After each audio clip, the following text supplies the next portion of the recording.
Dipersembahkan oleh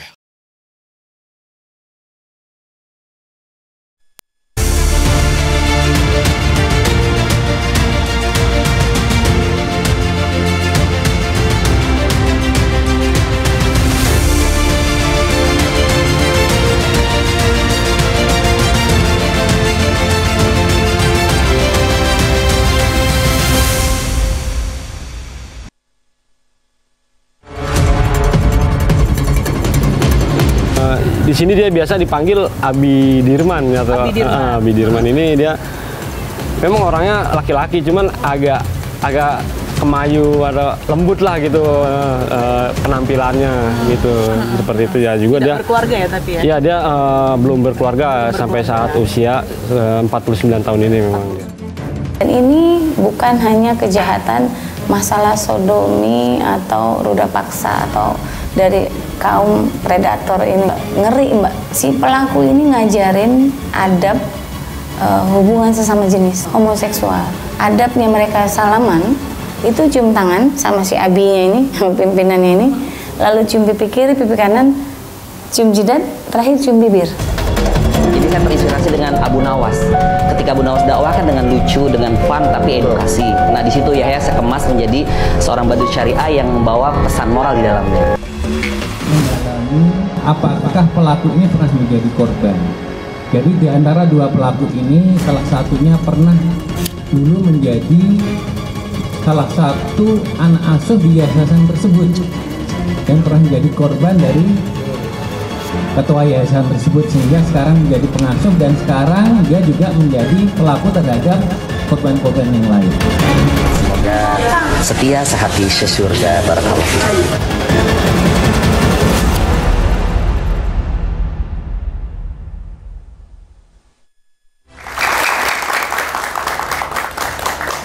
Selamat malam pemirsa, tempat yang harusnya jadi pendampingan, perlindungan, pengasuhan, tapi ternyata kedok belaka. Oknum panti asuhan di Tangerang menyalahgunakan tempatnya, bahkan melakukan tindakan yang sangat biadab terhadap anak-anak di sana. Belasan korban mendapatkan perlakuan. Mereka dilecehkan. Padahal tempat ini sudah berdiri sejak tahun 2006 yang ternyata ilegal. Itu dia, belasan tahun mereka kemudian harus memendam ini dan korbannya bahkan diprediksi mencapai ratusan, Andro. Nanti kita coba akan dalami hal ini bersama dengan sejumlah narasumber kami. Predator berketok agama, tentu ini suatu hal kejam, keji, miris. Kita melihat semua ini. Kita tentu nanti akan dalami bersama dengan para korban yang juga kami hadirkan secara langsung di Catatan Demokrasi. Tapi seperti ini juga, Maria, pemirsa, untuk keluarga korban dan juga korban, kami pastikan bahwa korban ini sudah berada di usia 18 tahun lebih dan mereka memang betul-betul bersedia untuk bicara di Catatan Demokrasi, termasuk juga keluarganya. Kita mengundang paman korban, semua identitasnya kami rahasiakan, kami pastikan aman dan kita tidak ada paksaan sama sekali. Ini atas kesukarelaan mereka untuk datang ke program ini agar kasus ini makin terkuak, karena dari tiga orang tersangka, 2 sudah ditangkap, tapi 1 masih masuk daftar pencarian orang. Betul sekali, kita coba akan dalami hal ini bersama dengan narasumber kami. Kami pun pemirsa juga melibatkan mahasiswa dari Universitas Budi Luhur. Kami berharap teman-teman mahasiswa juga melihat kasus ini secara menyeluruh. Kita juga harus hati-hati, kita akan libatkan langsung karena narasumber kita yang malam hari ini mereka pernah berinteraksi dengan para tersangka. Mereka tahu persis, bahkan bisa kami sebutkan mereka juga kena tipu oleh tindak tanduk dari para tersangka ini. Ditutup rapat dengan kemasan berkedok agamis itu tadi ya. Kita coba akan bahas bersama dengan narasumber kami. Kami perkenalkan terlebih dahulu satu persatu pemirsa. Sudah hadir bersama kami, ini salah satu juga yang mengungkap kasus ini, donatur sekaligus orang tua asuh korban. Ini ada Mbak Din Desvi. Selamat malam, Assalamualaikum Mbak Din. Boleh digunakan mikrofonnya? Waalaikumsalam warahmatullahi wabarakatuh. Terima kasih sudah hadir bersama kami kemudian untuk mengungkap kasus ini lebih dalam lagi, dan kita semua tentu ingin memutus ya bagaimana jerat predator di Panti Asuhan Darussalam An-Nur ini. Terima kasih Mbak Din. Kami pun juga hadirkan bersama Mbak Din ini ada orang tua asuh korban sekaligus donatur juga, ada Bapak Farabi Ahmad. Assalamualaikum Pak Farabi. Selamat malam Mbak. Tentu kami juga hadirkan kuasa hukum korban dan juga sekaligus saksi. Dalam hal ini ada Pak Aris Purnomo Hadi. Pak Aris, selamat malam. Waalaikumsalam warahmatullahi wabarakatuh. Selamat malam. Kami juga menghadirkan dari perspektif agama ada ulama Kiai Jolil Nafis. Assalamualaikum Pak Kiai. Waalaikumsalam warahmatullahi wabarakatuh. Dan juga kami ingin hukuman yang betul-betul setimpal agar perbuatan ini tidak lagi terulang. Kita menghadirkan pakar hukum pidana Ahyar Salmi. Assalamualaikum Pak Ahyar Salmi. Waalaikumsalam Mandro. Dan juga Ibu Hanifah Hasna, malam hari ini sebagai kriminolog. Assalamualaikum, selamat malam Ibu Hanifah Hasna. Pemirsa, kami tadi sudah jamin bahwa seluruh identitas keluarga korban maupun korban yang sudah berusia 18 tahun, malam hari ini kami samarkan. Kita hadirkan langsung ke studio. Ada atas nama Ibu Puji, nama samaran. Kemudian ada juga paman dari putra, sekali lagi nama samaran. Dan juga atas nama Bagas, identitas yang betul-betul sudah kami jaga agar kerahasiaan mereka terjaga. Kami juga menghadirkan ada satu lagi korban bernama Putra. Putra, apakah Putra berada di ruangan yang berbeda? Wajahnya Putra, semuanya kami tutupin. Putra, kami jamin bahwa identitasnya aman. Ini Putra berada di sekitar area sini, tapi tidak satu studio sama kita ya, Maria ya. Ya, memang tidak berada di studio kami, tentu kami jaga betul identitas dari Putra, dan sekali lagi Putra ini adalah nama samaran. Kita sapa terlebih dahulu. Selamat malam Putra. Selamat malam. Terima kasih Putra telah berkenan bergabung bersama kami di Catatan Demokrasi. Sekali lagi kami ingin pastikan tidak ada paksaan, betul ya Putra ya, untuk bisa bersama kami di Catatan Demokrasi. Tanpa paksaan ya Putra ya? Iya, Bu. Baik. Putra bisa cerita dari awal semenjak Putra berada di panti asuhan sampai akhirnya, mohon maaf ini Putra ya, Putra menjadi korban dan malam hari ini berani bersuara di Catatan Demokrasi. Putra bisa cerita Putra. Silakan Putra. Pada pertama kali saya masuk di SN itu seperti biasa ngaji. Nah, lama-kelamaan saya dekat sama ketua yayasannya. Nah, setelah dekat itu yayasannya biasanya kalau dekat kayak gitu suruh beresin kamarnya karena udah dipercaya. Setelah dipercaya itu, karena kan dia sering pergi terus capek. Nah, habis itu disuruh mijitin dia. Setelah itu terjadilah seperti itu. Iya, Putra, mohon maaf kita kemudian harus membuka luka yang begitu dalam yang berada di lubuk hati Putra begitu ya. Sudah sejak kapan Putra kemudian mendapatkan pelecehan tersebut Putra? Sejak tahun 2021 di umur 13 tahun. 13 tahun. Putra bergabung di dalam panti asuhan tersebut sejak umur berapa? Sejak umur di tahun 2019, sejak umur 11 tahun. Baik, Putra bisa cerita kenapa akhirnya bergabung ke yayasan ini? Sejak pertama kali ibu menyarankan di situ karena kelihatannya bagus, tempat ngajinya juga, pendidikannya bagus. Nah, akhirnya ditaruh di situ. Baik, dari awal interaksi apakah ada yang mencurigakan dari sang ketua yayasan ini, tersangka ini, Putra? Nggak ada. Tidak ada sama sekali ya Putra ya. Kemudian selama 2 tahun itu tidak ada kemudian indikasi-indikasi mengarah ke sana? Setelah dekat sama dia. Nah, setelah itu dia percaya saya dekat sama saya. Setelah itu dia sering ajak saya pergi seperti itu. Baik, iming-imingnya Putra apa sehingga baru di tahun 2024 ini kasus ini terkuak? Apa yang ia janjikan kepada para korbannya di panti asuhan ini Putra? Supaya nanti hidupnya lebih baik lagi di depannya gitu. Kayak mendapatkan pekerjaan yang baik seperti itu. Oke. Dan informasi yang kami dapatkan, tindakan pelecehan tersebut berulang kali Putra dapatkan, betul? Betul. Baik. Apakah Putra sempat berusaha untuk melawan Putra? Sempat berusaha, tetapi kayak tidak ada energi seperti itu. Sempat ada ancaman dari pelaku Putra agar kemudian Putra menutup rapat-rapat tindakan keji yang dilakukan kepada Putra? Sempat, cuman lupa dia yang ngomong, jangan ngomong siapa-siapa ya gitu. Baik. Putra, mungkin kami menggunakan bahasa seperti ini. Kabarnya Putra berusaha untuk melindungi agar Putra saja yang menjadi korban dan anak-anak yang lain tidak jadi target para tersangka ini. Gimana Putra itu ceritanya, Putra? Ceritanya karena saya melihat teman saya, salah satu, dia waktu itu masuk di yayasan baru kan. Nah, saya ngeliat dia dekat dengan salah satu pembina. Maka dari situ saya cerita ke dia jangan terlalu dekat. Maka nanti kamu kena seperti itu. Maka dia juga menghindar seperti itu. Umur berapa itu Putra kalau boleh tahu? Oh, siapa korbannya? Korban lain itu? Umur 16-an. 16 tahun. Dan Putra tahu betul bahwa ternyata banyak juga anak-anak yang berada di yayasan tersebut juga menjadi korban. Putra tahu betul? Oh, tidak tahu semuanya. Kira-kira jumlahnya ada berapa Putra yang Putra tahu yang sudah menjadi korban dari tersangka ini? 5 sih. 5 ini yang Putra tahu ya. Tapi kami dengar juga pelaku bukan hanya melancarkan aksinya di dalam rumah, tapi juga kabarnya di kendaraan, di luar juga Putra ya. Iya, Betulkah betul. Putra seperti itu? Oh, kalau saya tidak, kalau saya di kamar.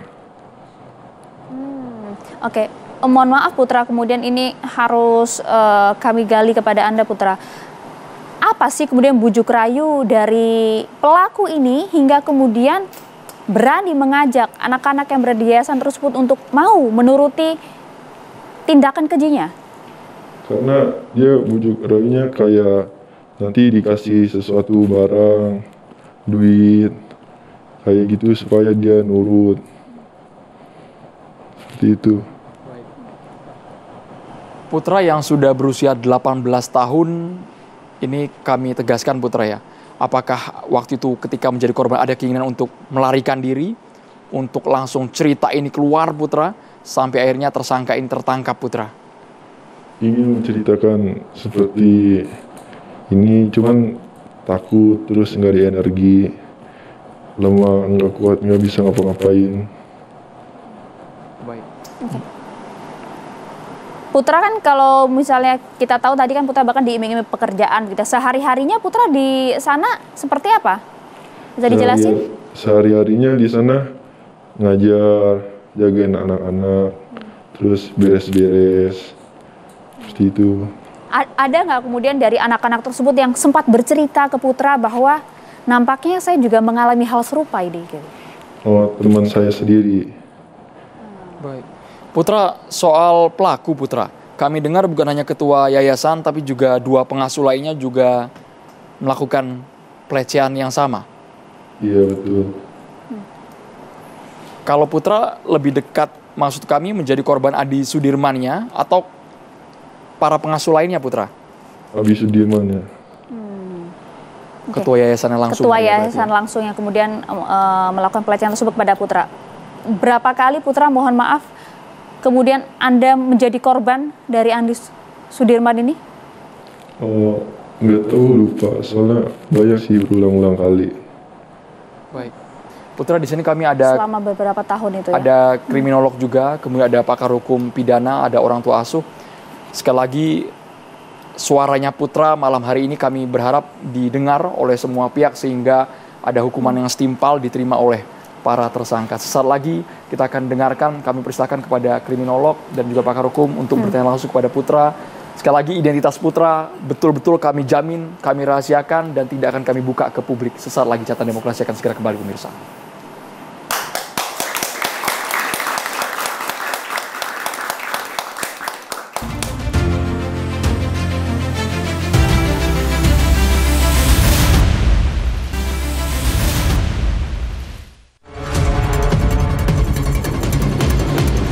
Di sini dia biasa dipanggil Abi Dirman atau Abi Dirman ini dia memang orangnya laki-laki, cuman agak kemayu atau lembut lah gitu penampilannya gitu. Seperti itu ya juga dia. Berkeluarga ya tapi ya? Iya dia belum berkeluarga sampai saat usia 49 tahun ini memang. Dan ini bukan hanya kejahatan masalah sodomi atau ruda paksa atau dari kaum predator ini. Ngeri Mbak, si pelaku ini ngajarin adab hubungan sesama jenis homoseksual. Adabnya mereka salaman, itu cium tangan sama si abinya ini, pimpinannya ini, lalu cium pipi kiri, pipi kanan, cium jidat, terakhir cium bibir. Jadi saya terinspirasi dengan Abu Nawas. Ketika Abu Nawas dakwah kan dengan lucu, dengan fun, tapi edukasi. Nah di situ Yahya saya kemas menjadi seorang badut syariah yang membawa pesan moral di dalamnya. Mendalami apakah pelaku ini pernah menjadi korban. Jadi di antara dua pelaku ini salah satunya pernah dulu menjadi salah satu anak asuh di yayasan tersebut dan pernah menjadi korban dari ketua yayasan tersebut sehingga sekarang menjadi pengasuh dan sekarang dia juga menjadi pelaku terhadap korban-korban yang lain. Semoga setia sehati sesurga. Barakallahu fiik.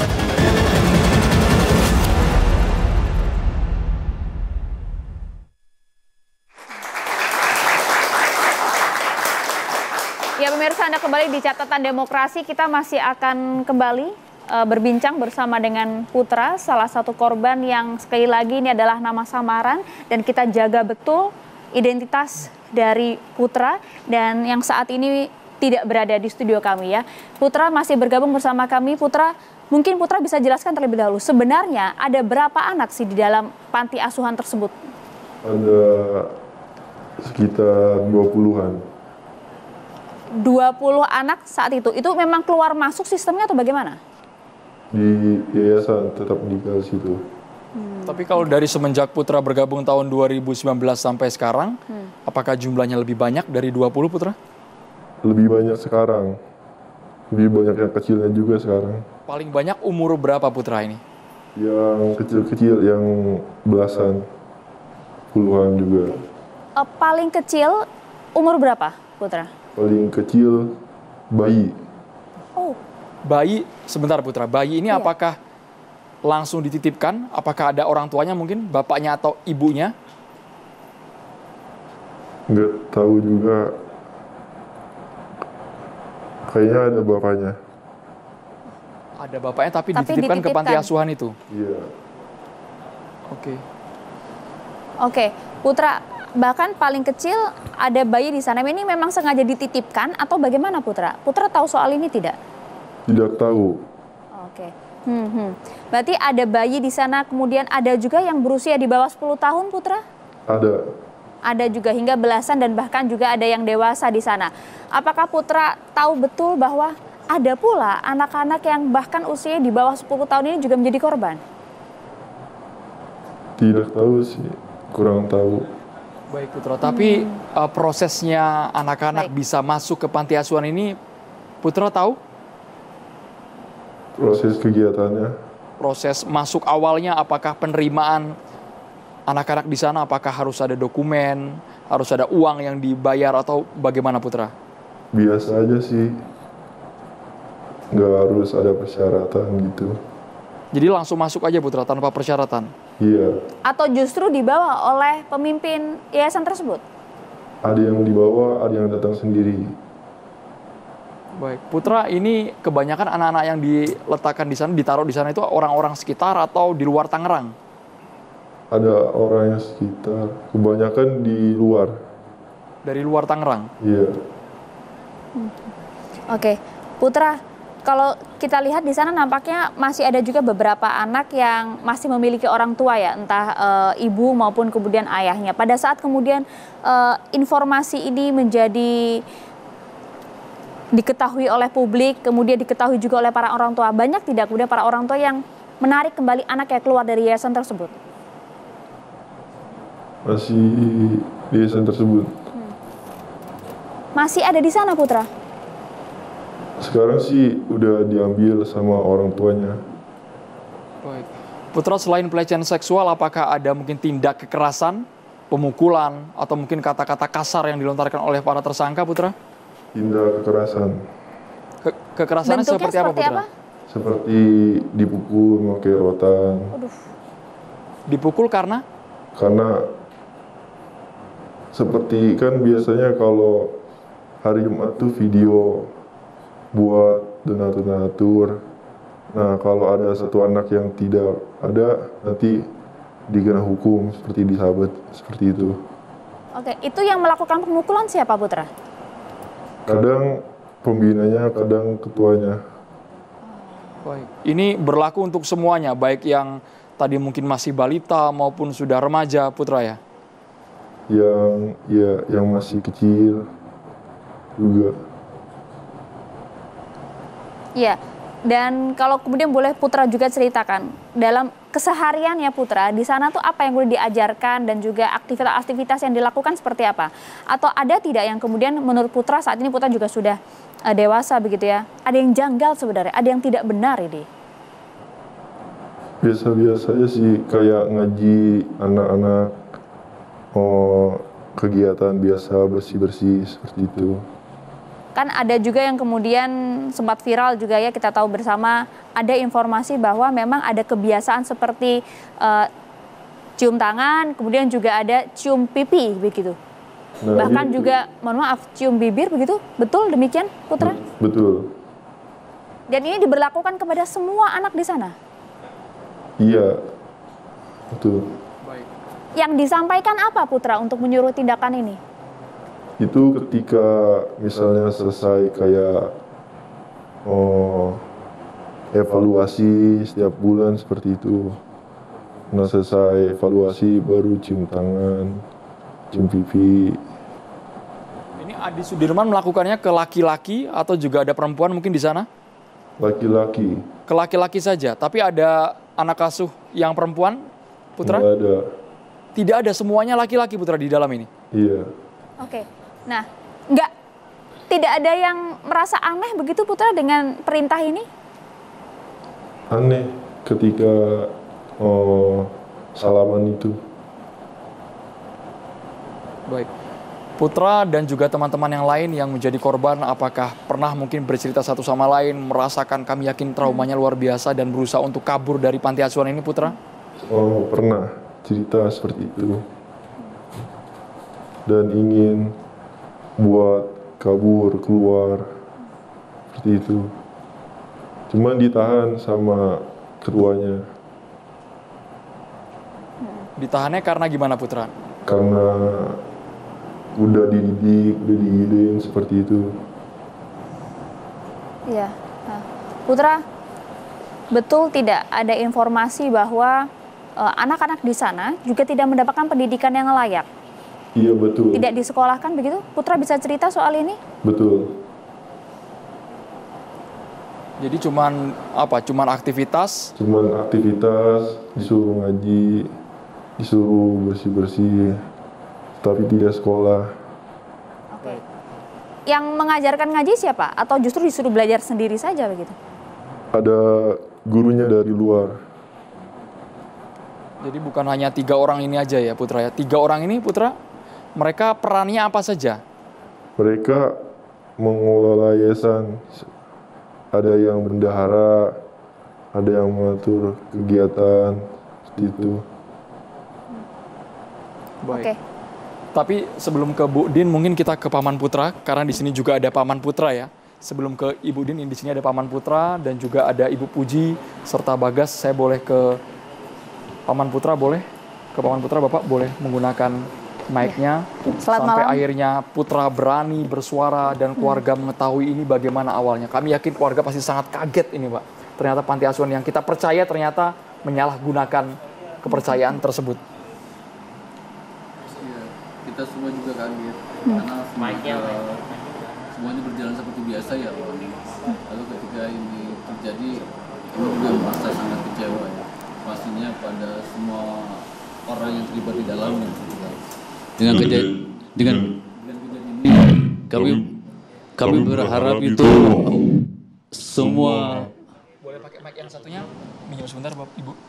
Ya, silakan Pak. Ya.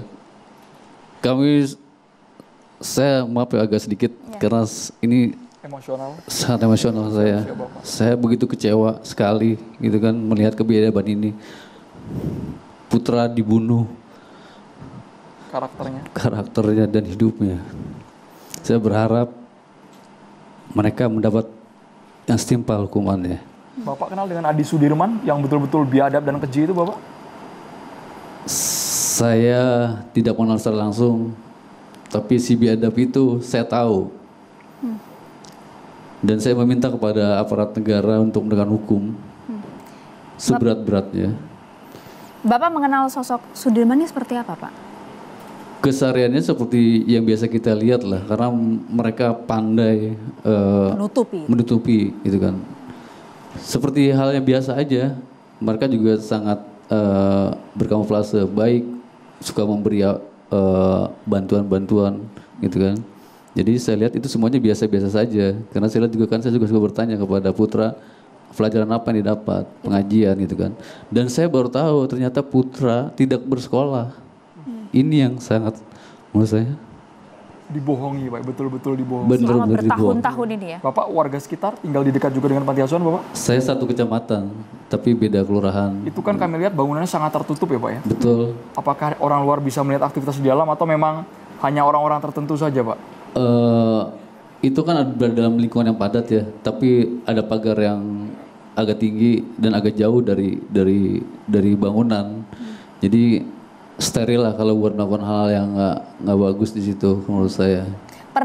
Keluarga pernah bertemu langsung tidak dengan pemimpin dalam hal ini Andi Sudirman ini dan bertanya begitu, Pak? Saya sendiri pernah sekali datang sama keluarga saya. Ya saya melihat semuanya normal-normal saja. Ternyata kan saya juga nggak tahu ini kejadiannya seperti ini gitu. Kami juga ingin tahu seperti ini, Pak. Kenapa sampai akhirnya Putra berada di panti asuhan ini? Awal mulanya bagaimana? Kan keluarga masih ada ya, Pak, sebenarnya. Agar tidak simpang siur, Pak, informasi ini kami butuh penjelasan juga, mohon maaf. Kami itu masih menginginkan yang terbaik. Pegangannya adalah agama. Gitu. Pertama agama. Saya pikir di situ agamanya bagus, bisa belajar dengan bagus karena kata orang, Pak ya. Iya, karena yang kita lihat kan karena kebiasaannya memang belajar ngaji. Lalu katanya kan disekolahkan juga di situ. Saya pikir ya udah, karena memang keterbatasan ekonomi akhirnya dititipkan di situ. Ya udah, belajarlah di situ. Nah, saya pikir ya sudah berjalan dengan layaknya lah pendidikan anak-anak ini gitu kan. Nah, baru-baru ini ya ternyata seperti ini. Bertahun-tahun ini tidak pernah kemudian ada gerak-gerik yang kemudian mencurigakan dari Putra, mengapa kemudian Putra nampak murung atau lainnya begitu, Pak? Putra kan tinggalnya di sana, nggak tinggal di rumah. Jadi pada saat didatangi oleh pihak keluarga begitu, pada saat berkunjung tadi seperti itu. Iya, kalau Putra kan biasa saja dia itu kan, karena kan ya emang kalau saya sih melihatnya agak diem dia sekarang itu gitu kan, agak-agak diem. Saya juga bahkan pernah juga bicara sama istri saya, kok beda-beda ya gayanya gitu kan, karena kan umumnya kita laki-laki seperti apa, kalau dia kan rada-rada gitu kan, kemayu orangnya. Yang pelaku-pelakunya itu curiga ya, Pak, agak-agak kemayu gitu, Pak ya? Iya, memang udah saya udah pernah bilang sama istri, kok nih kayak begini ya, tapi kan saya nggak mau juga terlalu jauh gitu kan. Saya melihatnya hal positif saja. Termasuk dua orang lainnya, dua pengasuh yang satu yang masih jadi buruan itu termasuk gelagatnya juga sama, Pak? Yang saya lihat nggak terlalu, nggak. Kalau saya lihat sih, saya kan cuma beberapa kali yang ketemu sama mereka ya. Memang gitu, jarang berinteraksi ke saya langsung. Saya pernah ngobrol, tapi dia langsung pasti menghindar dari saya kalau ngobrol. Tapi begini, Pak, pada saat kemudian ini sudah bertahun-tahun ya Putra berada di sana, dititipkan untuk kemudian mendapatkan pendidikan agama yang begitu kuat, dapatkan pendidikan yang layak juga di sana. Pada saat keluarga pertama kali mengetahui hal ini, Pak, pasti trauma, kemudian juga secara psikologis saya nggak bisa bayangkan juga ya. Apa yang waktu itu kemudian ada di benak Bapak dan juga keluarga, Pak? Yang pasti sih, ya kalau kita mengandalkan emosi, ya saya pasti marah besar, pengennya dengan cara kami gitu kan. Tapi kan ini negara hukum, saya percayakan saja kepada kepolisian untuk menegakkan hukumnya. Tapi saya juga berharap ada dua yang berlaku di sini, bukan cuma hukum. Apa itu, Pak? Tapi hukuman agamanya. Sanksi, Pak. Sanksi agamanya. Di beberapa daerah ada kok sanksi adat dan sanksi hukum. Kenapa di Indonesia tidak diterapkan saja sanksi hukumnya dan sanksi hukum agamanya? Kalau kesalahannya lewat jalur agama, ya hukum juga dia dengan agamanya. Saya berharap gitu, berharap presiden ke depan mampu menerapkan itu. Baik Paman Putra, kita boleh ke Ibu Puji. Sekali lagi Ibu Puji ini nama samaran, orang tua dari korban. Ibu Puji bisa cerita awalnya bagaimana sehingga anak Ibu berada di panti asuhan ini, Bu Puji?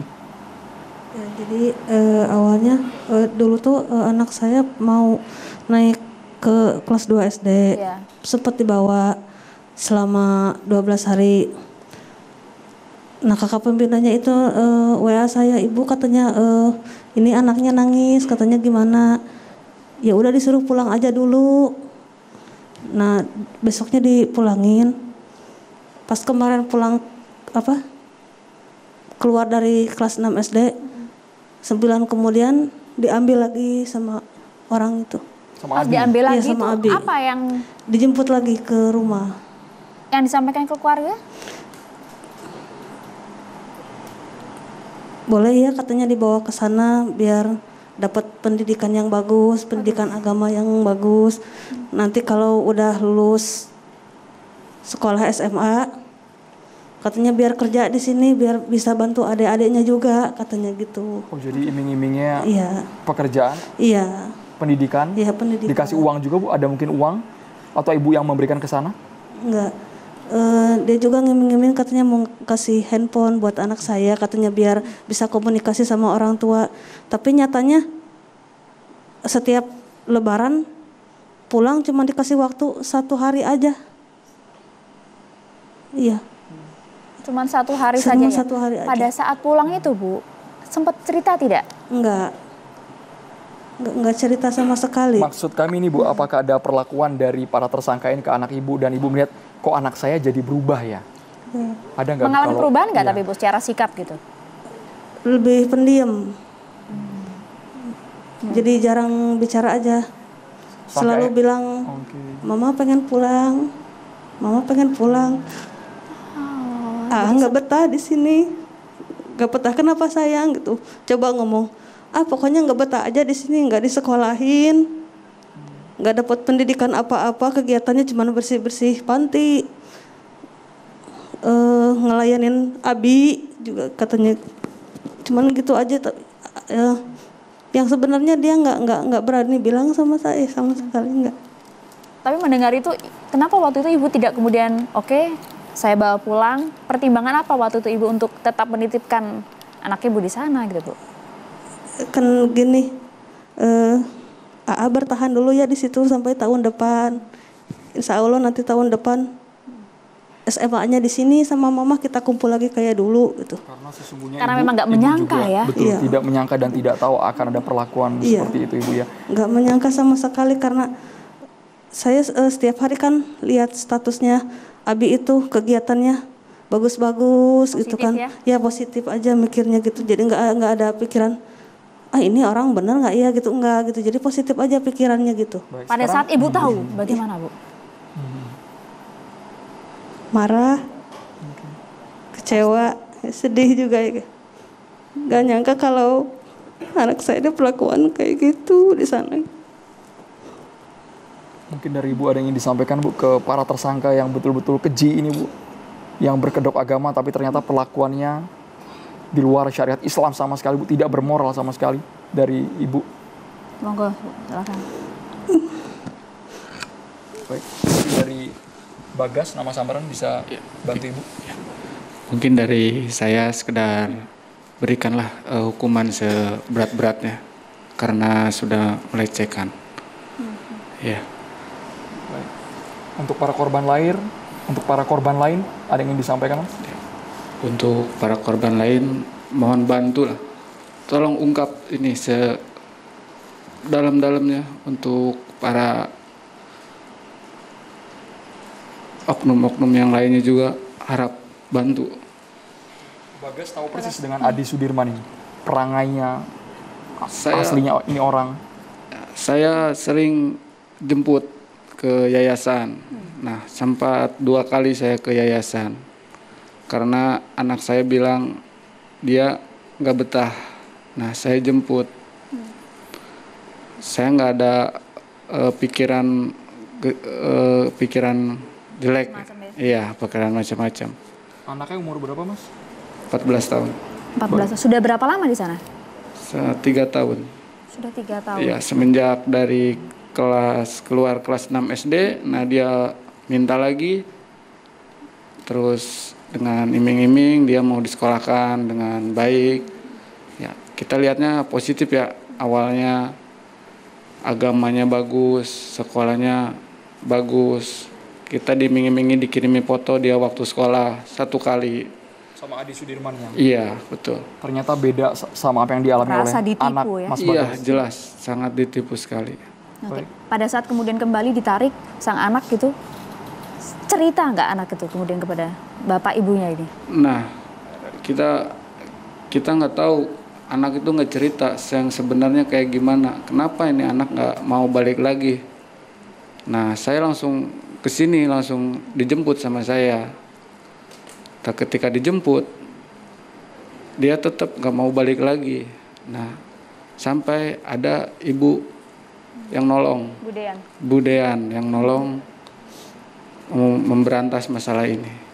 Baik.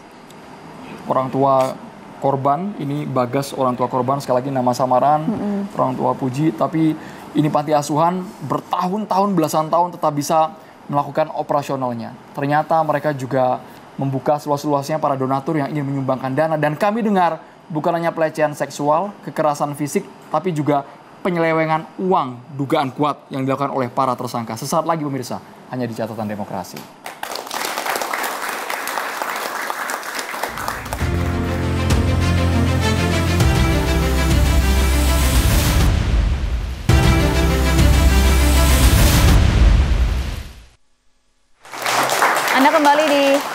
Anda kembali di Catatan Demokrasi pemirsa. Kami ingin kemudian bertanya kepada Mbak Dini, salah satu orang tua asuh, donatur juga sudah bertahun-tahun di sana. Betul Mbak Dini ini juga merupakan teman ya dari pemimpin pondok asuhan tersebut? Boleh mikrofonnya Mbak? Iya Mbak, betul. Sangat mengenal Sudirman? Sangat mengenal.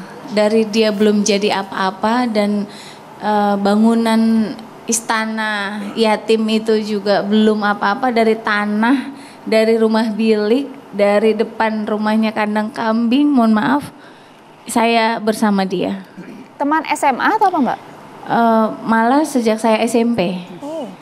Saya SMP, kebetulan dia satu kelas sama kakak saya dan sering ke rumah, sering nginep. Sebentar Mbak, sering ke rumah, sering nginep? Iya. Berarti ini sudah betul-betul seperti sahabat, tahu persis. Keluarga sendiri. Udah keluarga. Karakter gelagatnya tahu persis. Iya. Dulu bapak saya sempat melarang saya main sama dia. Ngapain sih main sama bencong? Tapi saya berpikir saat itu kan saya SMA ya, SMP. Saya pikir aman, saya nggak diapa-apain gitu, baik-baik aja. Dia baik kok, nggak ngapa-ngapain saya gitu loh. Nggak pernah curiga Mbak selama bertahun-tahun itu Mbak? Enggak. Karena memang dia pembawanya ramah, humoris, dia suka periang, jadi tim penghibur kita. Pelawak lah, stand up komedi sebelum dia berubah bentuk jadi ustadzan ini. Nah, baik. Tapi seperti ini Mbak, maksud kami apakah kalau memang itu betul-betul dekat sekali, dia pernah cerita bahwa dia punya kelainan penyimpangan seksual, dia orientasinya beda seksualnya atau gimana Mbak? Sampai ke sana nggak? Enggak, tapi ketika ada perempuan yang mau ta'aruf gitu, senang sama dia, dia marah. Terus kita sebagai temennya, kapan nikah gitu. Selalu kita sebagai temennya selalu gitu. Ya entar dulu lagi ngurusin nyokap. Saat itu nyokapnya lagi sakit. Oh ya udah. Terus ibunya meninggal. Akhirnya ya udah semangat ya. Kita ingetin lagi, ya udah nyokap udah dipanggil sama Allah. Terus kapan nikah? Entar ngurusin bokap. Udah. Sampai bapaknya udah meninggal juga. Sampai terakhir kemarin bulan Mei nyunatin salah satu anak asuhnya, khitanan, kita tanya lagi, ayo mana bundanya nih, anak-anak panti ini kan harus punya bunda, jangan punya abi aja, jangan punya ayah aja.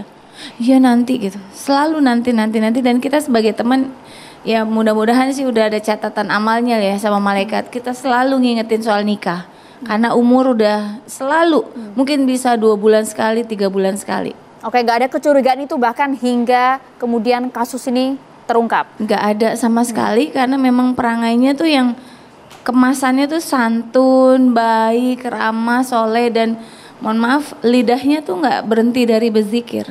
Ternyata hanya kamuflase semata. Wow. Kalau melihat kejadian sekarang, korbannya banyak sekali, Mbak Din. Iya. Maksud kami kok dia sampai bisa terpikir untuk mendirikan panti asuhan? Ini kalau setelah udah kejadian gini, ya saya rasanya memang ini seperti kayak kejahatan yang terselubung. Memberikan wadah untuk yang dia. Terencana, iya. Karena setelah saya datengin korban-korban di berbagai kota, terutama yang baru saja saya jemput di Jawa Barat gitu ya, itu ternyata anak-anak pantinya banyak yang dijemput, yang dicari sama dia. Dicari, disamperin, dilirik lah. Dan jadi dia memilih sendiri itu ya? Memilih, dan ini dicari yang glowing, yang grooming gitu ya. Tujuannya? Ya pasti yang menarik hatinya dia. Hampir nggak ada anak panti situ yang, mohon maaf, yang jelek, nggak ada. Itu good looking semua. Oke. Apalagi yang dia bina. Kan di situ ada berbagai kasta ya. Kasta yang kira-kira ketampanannya B apa C gitu di rumah panti yang sebelah kanannya.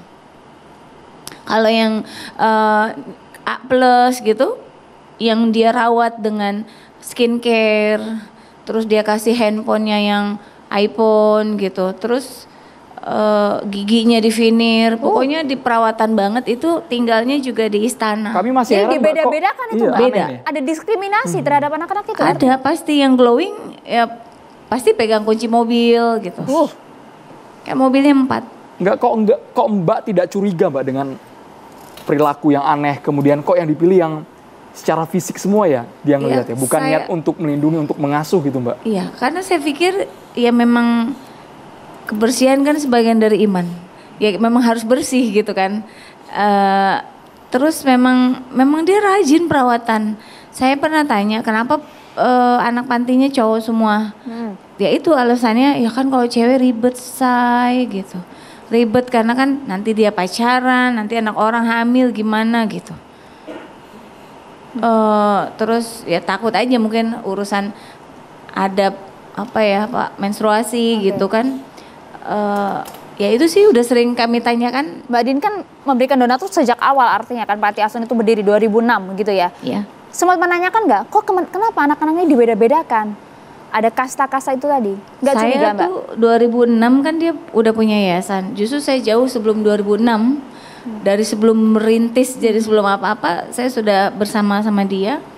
Ya memang pembawaannya ya gitu, senang bergaul sama orang yang ganteng-ganteng. Soal uang Mbak, sebagai donatur sudah berapa banyak uang yang digelontorkan untuk operasional panti asuhan ini Mbak Din? Sepengetahuan saya, sahabat dekat saya Bu Tati namanya, itu satu orang aja Mas, itu sumbang sampai 500 juta plus. Hah? Satu orang. Coba bayangkan. Ini saya baru ngomong satu orang, belum teman saya lagi yang pejabat negara lagi. Beliau sekarang di Bali, Mbak Yus. Itu tiap bulan operasional listriknya langsung dibayarin sama teman saya. Jadi kan sebenarnya kalau dia nggak gila, ini yayasan, ini panti bener. Mbak Din, dengan donasi yang begitu besar, sedangkan kalau tadi kita cross check kepada Putra begitu ya, kan jumlah anaknya sekitar 20-an saja Mbak. 20, ya itulah manipulasi, orangnya manipulatif banget. Saya sendiri teman dekatnya, kebetulan saya punya yayasan juga, saya punya yayasan pendidikan, dia yayasan panti asuhan. Ketika sekolah saya ada kegiatan charity atau kegiatan muharaman, anak yatim, kegiatan Ramadan deh misal, itu saya minta anak yatim atau duafa 100, dia bisa hadirin. Terakhir saya sama Mbak Ratna Listi sama teman-teman di entertain ke Keongmas nonton, ngajak anak yatim 150, ada dia punya. Dari mana Mbak? baru hari ini saya tahu dari mana itu anaknya.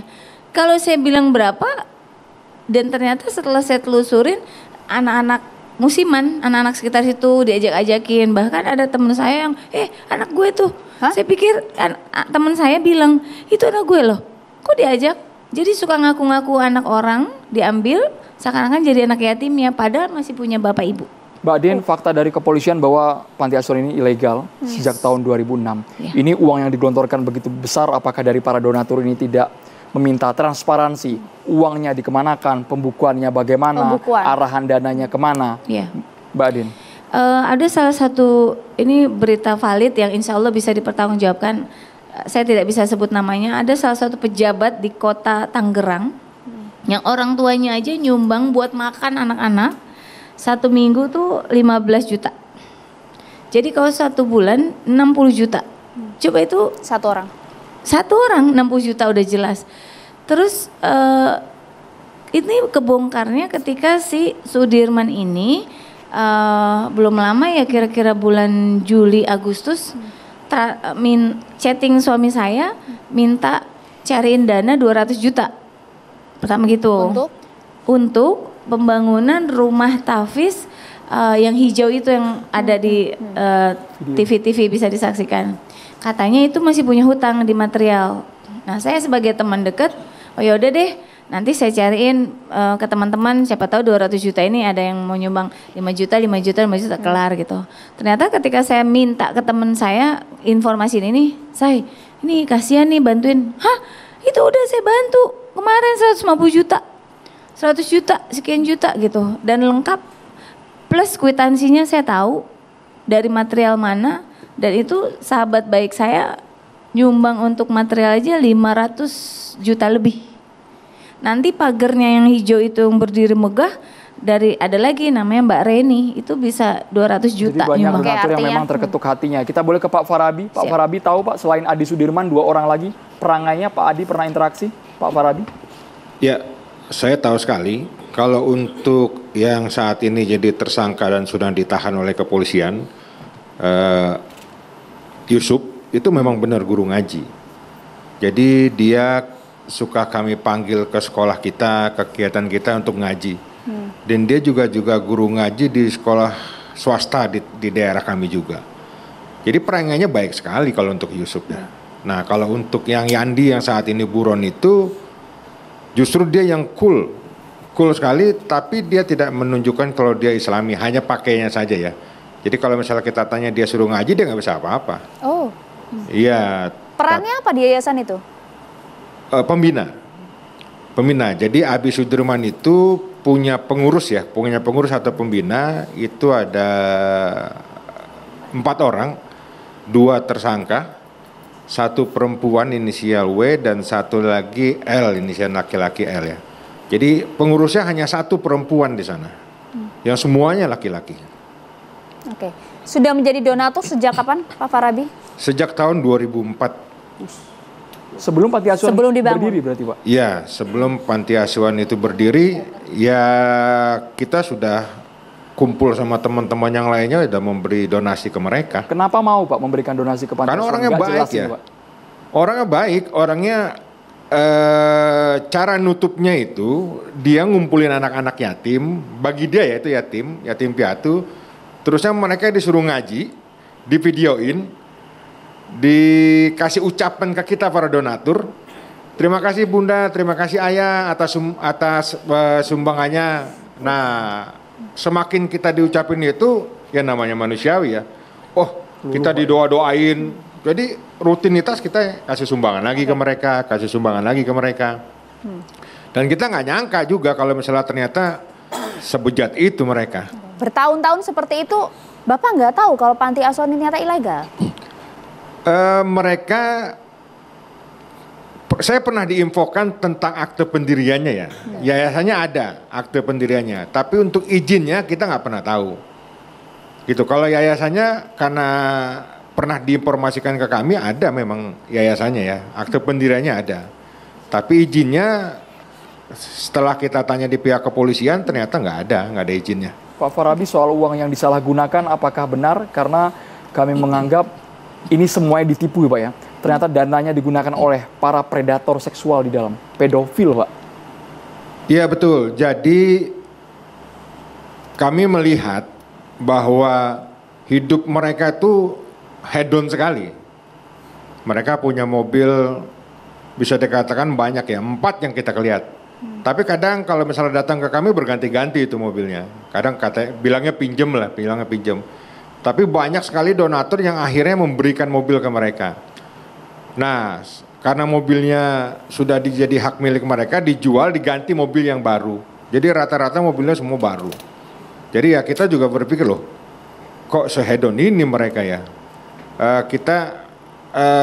Kami mulai curiga itu ketika mereka ini datang ke tempat kita, terus dengan busana yang wah gitu ya. Kadang-kadang kita diundang ngajak makan sama mereka, dan mereka yang bayar di restoran yang cukup mahal. Sampai kita bingung juga, kok berani juga mereka makan di tempat yang seperti ini ya, gitu Pak. Oke. Dan kalau misalnya dilihat, pernah tidak melihat langsung ke lokasi bersama dengan anak-anak yatim di sana, melihat aktivitas mereka? Kami sering datang ke sana, sering, karena sebagai donatur kita punya keleluasaan untuk masuk ke sana. Betul. Kita masuk ke sana, kita melihat anak-anak itu rutinitasnya baik ya. Pagi misalnya kita datang ke sana, mereka ada pengajian pagi, terus sholat duha bersama, siangnya mereka sholat zuhur bersama, istirahat. Terus makan minumnya semua layak? Makan minumnya layak ya. Makan minumnya saat kita di sana ya selalu layak. Tapi kalau misalnya pas kita tanya ke rumah, mereka datang ke rumah, ya kita kasih makan, ya mereka mengeluhkan. Kok beda ya makan di sini sama makan di sana? Tapi kalau ada kita, itu semua makanan tersedia. Bagus, mewah. Bahkan minumannya itu juga minuman berwarna ya, bukan minum air putih biasa. Jadi semuanya dikemasnya itu kalau kita datang semuanya ada lah. Artinya bahwa sumbangan kita, donasi kita ke mereka itu tepat sasaran. Jadi kita pengen lagi buat nyumbang ke mereka, betul-betul donasi ke mereka. Ditipu, Pak ya. Ya. Mereka mungkin memberikan fasilitas yang dibalik itu semua ada niat terselubung yang jahat. Kita boleh ke Pak Aris. Pak Aris, kami dengar di dalam juga ada bilik-bilik asmara yang sudah disiapkan, bukan hanya pelecehan seksual tapi juga kekerasan fisik, dipukuli para korban ini. Pak Aris, sesaat lagi ditanggapi. Kita harus jeda hanya di Catatan Demokrasi, pemirsa.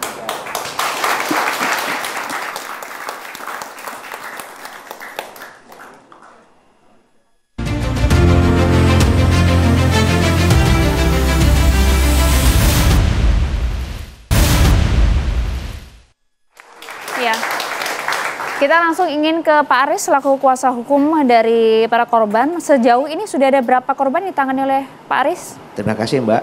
Sebelumnya saya pengen mengucapkan terima kasih kepada Dr. Wadin Halim ya sebagai anggota dewan dari Partai Nasdem yang selama ini juga membantu kami.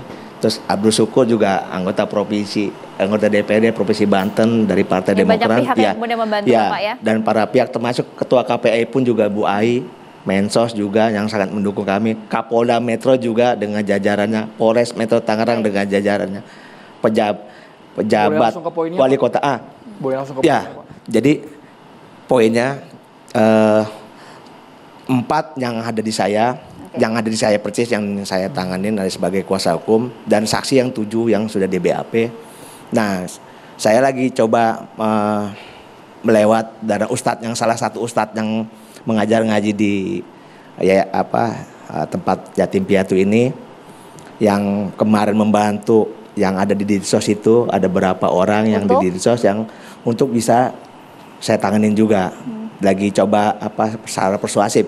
Tapi salah satu yang ibu yang pernah di waktu press release di Polres Tangerang itu bilang ke saya juga, tolong bantu kami juga, yang memang dia di brainwash bahwa anaknya itu ibunya galak lah apa. Jadi sampai anak juga tidak mengakui ibunya. Oke, artinya apa saja sebenarnya yang sudah dialami oleh para korban? Kalau dialami oleh para korban udah, kalau bagi saya luar biasa ya. Bagi saya, mohon maaf, ini bukan hanya sebatas kriminal biasa, tapi bagi saya pribadi itu adalah kejahatan kemanusiaan ya, karena berbagai modus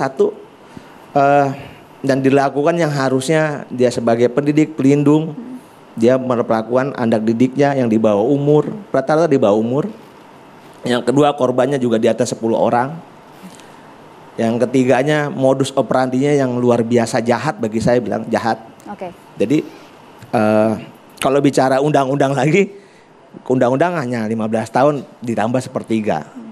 Kalau bagi saya buat pembelajaran, karena saya yakin bukan di Tangerang saja yang terjadi begini, di daerah lain pun mungkin ya. Kejahatannya seperti apa Pak? Selain ada pelecehan seksual, pelecehan seksual kami dengar ada kekerasan fisik. Ada indikasi perdagangan TPPO ya, perdagangan orang. Karena ada salah satu yang nanti saya belum ya.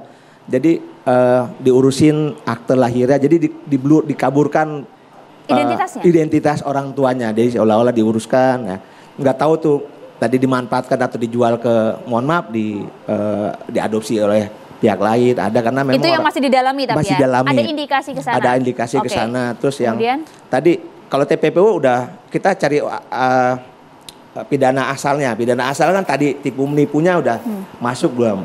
Terus penggelapan dananya. Karena itu TPPO, karena TPPO juga bisa diambil terkait dengan bangunan dan tanah yang dari hasil dari tipu dan penggelapan. Tapi itu estimasi berapa hasil penipuan penggelapan? Karena gini, saya masih fokus terkait dengan kejahatan yang percabulan ini aja. Kalau nanti itu itu ranahnya pihak kepolisian dalam pengembangan selanjutnya. Kami coba mengapresiasi ya pihak kepolisian gerak cepat. Mudah-mudahan dengan kita kawal dengan teman-teman media juga di sini. Jadi terus pantau, jangan sampai hilang momentum. Dan hilang momentum ini jangan sampai, karena ini pasti jangan sampai terjadi dengan anak-anak kita. Oleh karena itu Pak Aris harus bersuara malam hari ini. Kami ingin tahu suara dari para korban Pak, umurnya berapa, apa saja yang mereka alami secara gamblang, traumanya bagaimana Pak? Ada yang umur 12 di saya, ada yang umur 12, ada yang nomor 14 dan 16, dan yang masuk ini kan umur 18. Jadi luar biasa diajarkan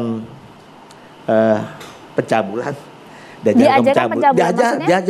Diajarkan pencabulan biar dia bisa merasakan dan bisa nikmat ya bahasanya, nikmat. Nauzubillah min dzalik, nikmat. Jadi bisa nanti jadi korban ini bisa terbiasa.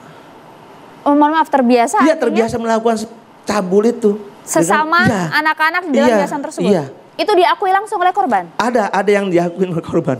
Nauzubillah min dzalik. Kalau saya bicara nggak nyampe saya akal logika. Tapi pengakuan korban berapa kali Pak mendapatkan tindakan pelecehan, bukan hanya sama pemiliknya, sama pimpinan saya, tapi dengan sesama Pak? Kalau dengan sesama ada baru satu, cuman kita karena perlu galian itu yang kemarin yang ada di Dinsos juga, ada yang di Dinsos mengaku yang lihat orang tuanya bahwa ada, saya juga lewat lubang katanya diperlakukan itu. Artinya mereka juga diajarkan untuk menjadi predator. Itu bahkan disampaikan langsung oleh para korban. Ya, jadi ada yang nyampaikan ke saya langsung, makanya mohon perhatian dari negara buat asesmen. Jadi bukan hanya untuk setahun atau berapa tahun, supaya jangan sampai anak-anak yang jadi korban jadi predator. Harapan kami nih sebagai kuasa hukum korban dan saksi itu. Karena kan banyak juga kemudian anak-anak dari yayasan ini yang juga sudah keluar, bergilir keluar masuk di dalam yayasan tersebut kan. Jadi saya mengutip saya mengutip dari Ketua KPAI ya Ibu Ai kan. Jadi harus mampu men-tracking ya yang keluar-keluar itu. Jadi supaya jangan sampai loss itu, jadi nanti khawatir, makanya tadi ada kemungkinan nanti dia di tempat-tempat lain melakukan tindakan serupa. Iya. Baik Pak Aris, kita boleh ke Ibu Hanifah dulu sebagai kriminolog. Ibu Hanifah ini luar biasa, pedofil di tempat yang harusnya melindungi mereka tapi menyalahgunakan kuasanya, melakukan pelecehan seksual yang luar biasa kepada anak-anak bahkan di bawah umur. Baik, sebelumnya saya ikut prihatin ya Bu terhadap anak dan keponakan. Nggak hentinya gitu ya, deg-degan jantungan gitu. Saya pikir ini memang sudah direncanakan dan mereka atau si pelaku ini membuat orang baru gitu, membuat orang baru untuk menjadi pelaku.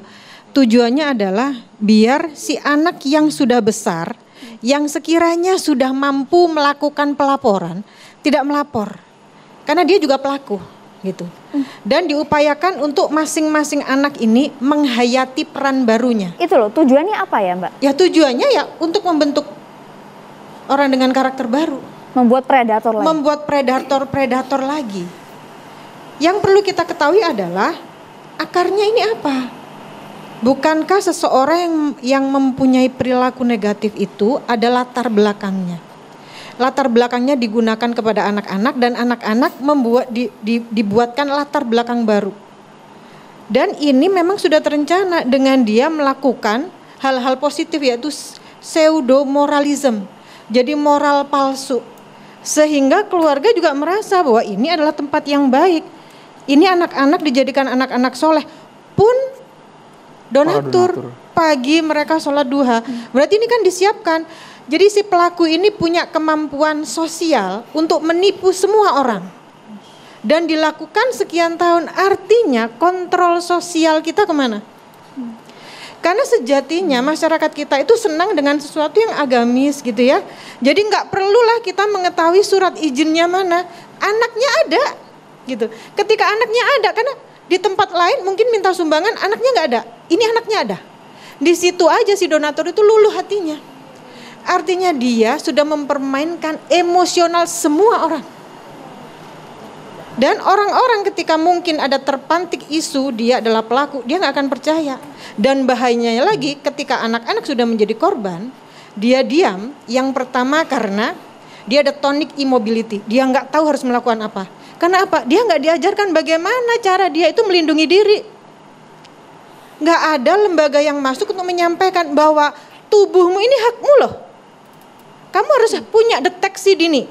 Kamu ini ganteng loh. Ganteng itu nggak hanya disukai sama perempuan, jangan-jangan laki-laki juga begitu.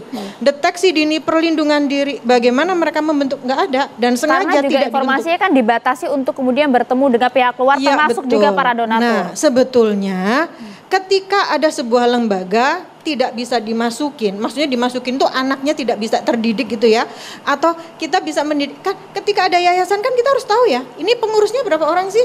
Apakah pengurusnya ini sesuai dengan kapasitas jumlah anaknya ini, gitu ya? Apakah mereka punya kemampuan untuk mengasuh? Apakah mereka punya kemampuan untuk melindungi anak? Ini berarti kan tidak terdeteksi. Yang dijual agama tapi Mbak Anifa, yang dijual agama ketika bertemu dengan para donatur pura-pura berzikir, perilakunya nggak sesuai gitu. Iya, nah itu tadi namanya pseudomoralism. Pseudomoralism itu dia menggunakan moral baiknya untuk mengelabui semua orang. Gitu. Jadi ini yang digunakan untuk dia. Jadi lalu anak-anak pun juga seperti ini. Ketika dia menjadi korban, sementara dia juga dikasih makan, disayangin, dikasih tempat tinggal, ada Stockholm Syndrome. Seseorang yang mencintai atau menyayangi pelaku. Dan itu bisa terjadi ya Mbak? Dijawabin nanti ya Mbak ya. Usai jeda sesaat lagi catatan demokrasi kembali untuk Anda.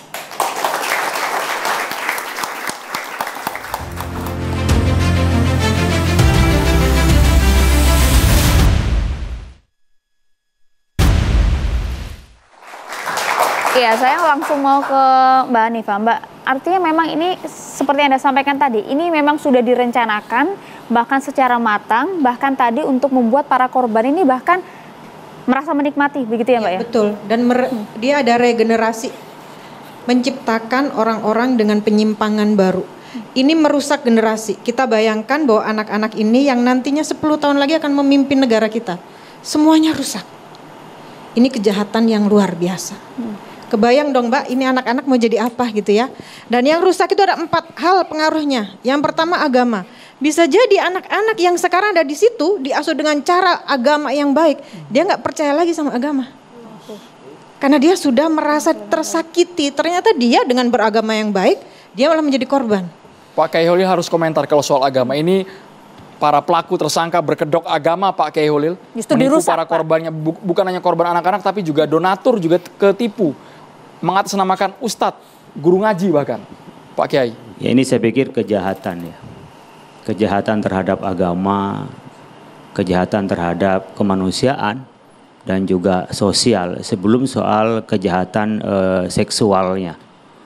Saya ingin menyampaikan sebenarnya pada kesempatan kali ini. Pertama, kalau ada orang tuanya baik yatim ya atau orang miskin, sebaiknya itu dibantu dengan orang tuanya, tidak usah dicabut dari orang tuanya, biar tidak menjadi komoditi.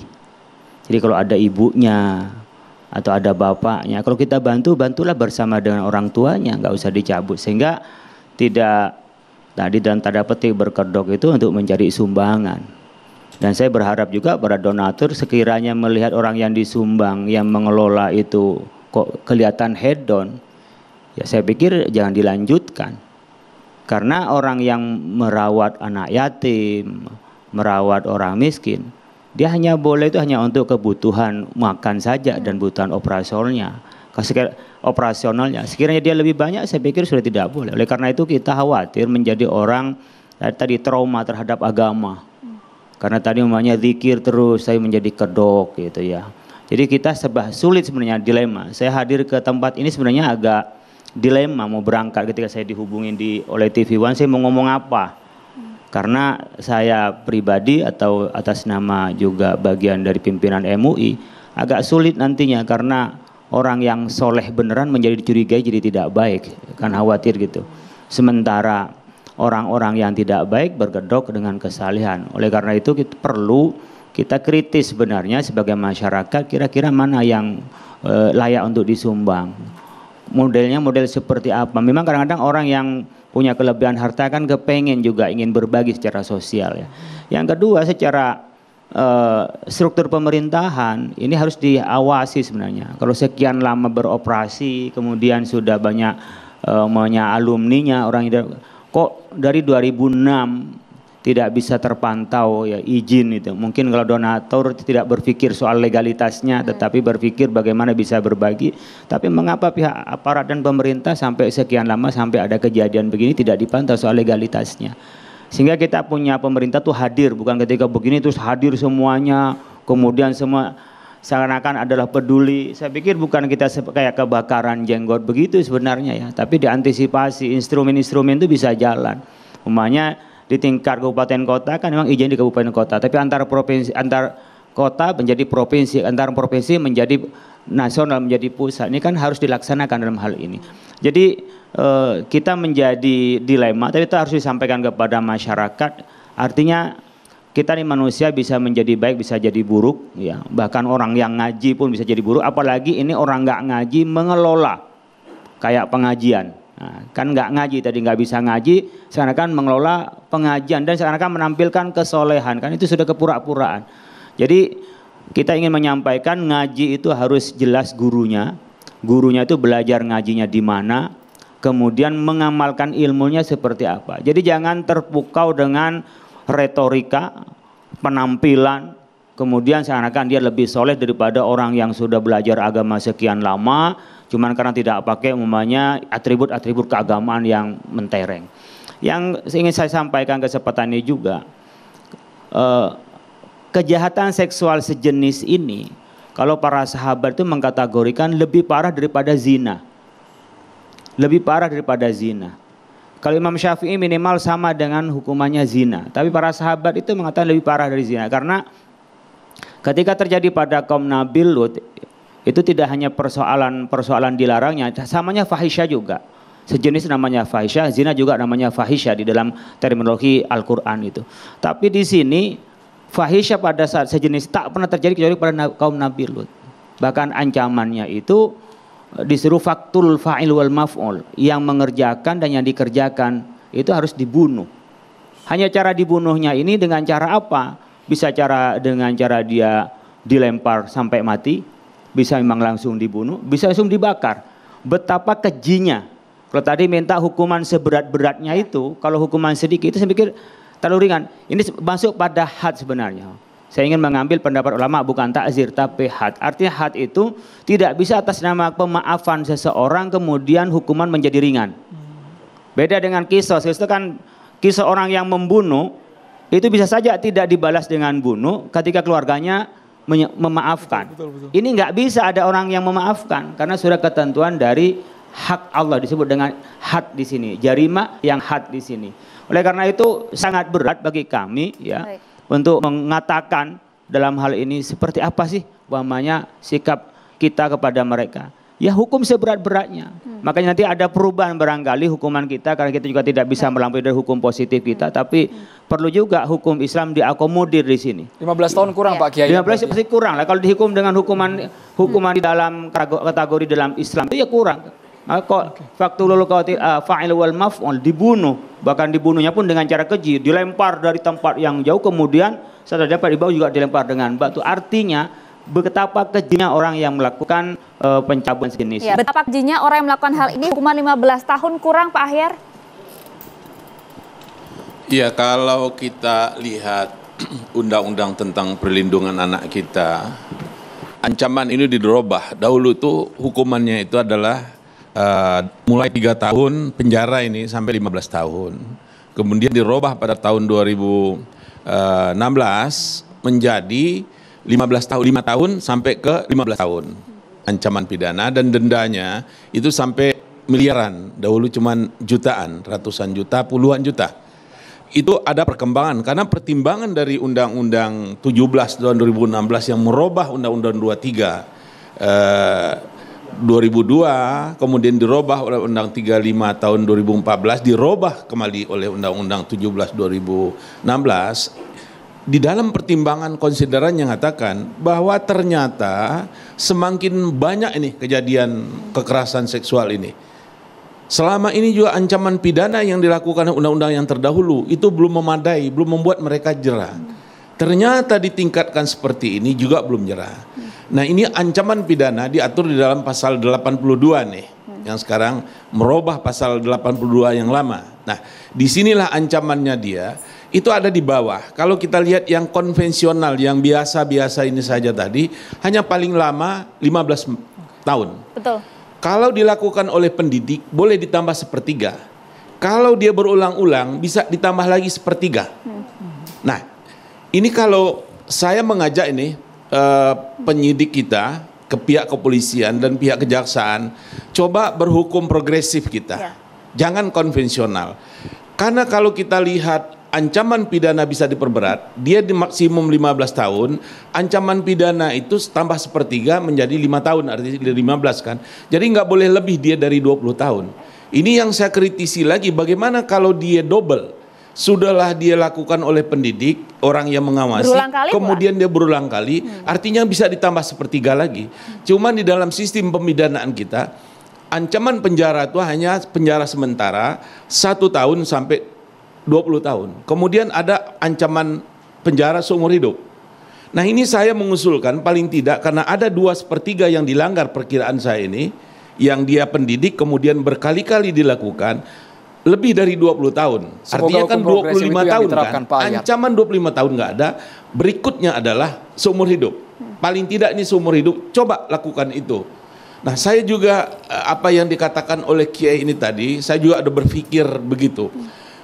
Saya bisa nggak dianalogikan, kita anggap lagi, jangan lagi ini masalah pencabulan. Betul. Ada yang progresif tadi, dianggap ini adalah juga kalau dia mengenai salah pemerkosaan, ancaman pidananya ini yang kayak begini bisa hukuman mati. Itulah yang terjadi di Bandung dahulu. Saya ikut juga dahulu itu, semoga mendorong hukum progresif ini yang kemudian bisa diberlakukan tadi. Ya Pak Ahyar ya. Coba terapkan pasal 81. Jangan yang 82. Kalau 82 tadi, coba tuntut seumur hidup. Karena 2 kali 1/3 bisa dilewati. Langgar yang 15 tahun boleh ditambah 1/3. Semoga masukan dari Pak Ahyar ini betul-betul bisa diimplementasikan oleh aparat hukum oleh di hukum positif saat kita. Terima kasih banyak Bapak Ibu. Kita berharap kejadian serupa tidak lagi terulang. Saya Andromeda Mercury. Saya Maria Segaf, terutama kami semua mengucapkan turut prihatin kepada para keluarga yang menjadi korban. Kami akhiri catatan demokrasi malam hari ini. Saya Maria Segaf, Andromeda Mercury pamit. Terima kasih. Sampai jumpa.